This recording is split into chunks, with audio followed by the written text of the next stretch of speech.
Thank you, Deputy Speaker. Well, here we are, 2024, and the Liberals and Nationals trying to find yet another new angle on their climate denial.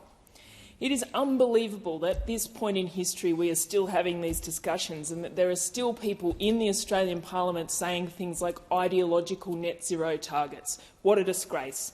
In fact, renewable energy is the only way to ensure that the nation remains standing after a decade of backpedalling and denial by the Coalition on Climate Change.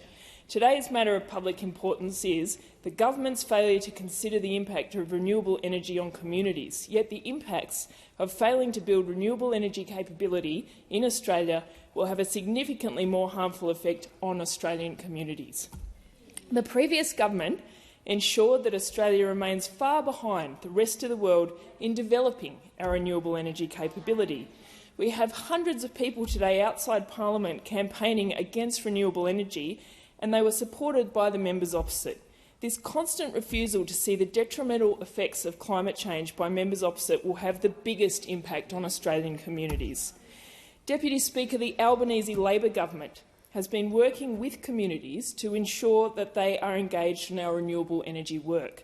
Particularly, the regions stand to benefit the most from our renewable energy transformation, and we are excited to address community expectations about energy projects. The Minister for Climate Change and Energy released the Community Engagement Review by the Australian Energy Infrastructure Commissioner. This review is evidence of our government's work to ensure that the voices of regional communities have been heard and they receive real benefits of the renewable energy transition.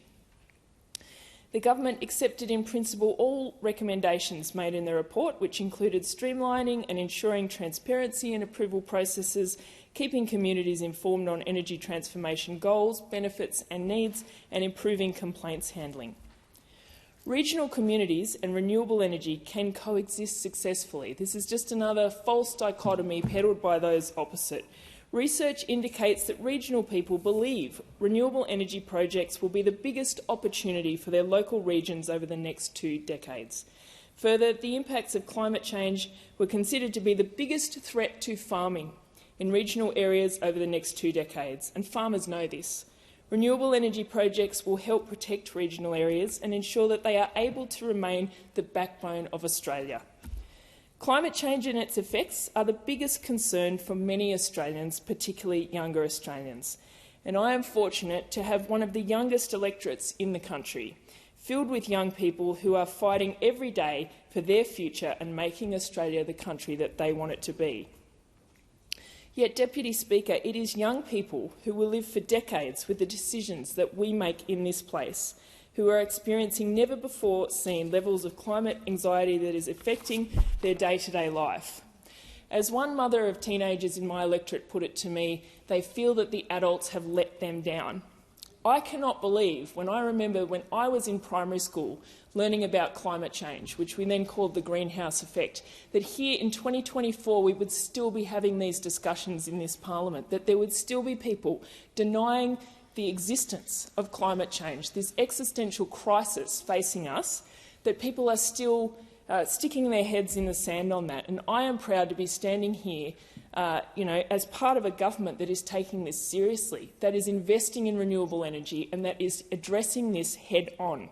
The Albanese Labor government is committed to ensuring that this planet is safe and well into the future by reversing the damage and setbacks perpetrated by the previous government. We want to ensure that the earth is livable for future generations, for our children and our grandchildren. We are working to make renewable energy cheaper and more accessible while taking concrete steps to improve the climate. And I am proud that here in the ACT government has achieved 100% renewable energy and last year announced that they will future-proof the ACT's energy supply by creating a large-scale battery storage facility. This will prevent future blackouts in the ACT and will be completed in 2025. The ACT government proves that renewable energy has only positive impacts on local communities. The Albanese Labor government has also just this week announced another policy that is going to make renewable energy there's going to need more renewable energy than before. The new vehicle efficiency standards will bring more electric vehicles to Australia while also ensuring that petrol cars are fuel efficient and cheaper to run. Australia and Russia were the only two countries without these standards, and it is time we joined the world, and it's time those opposite caught up. The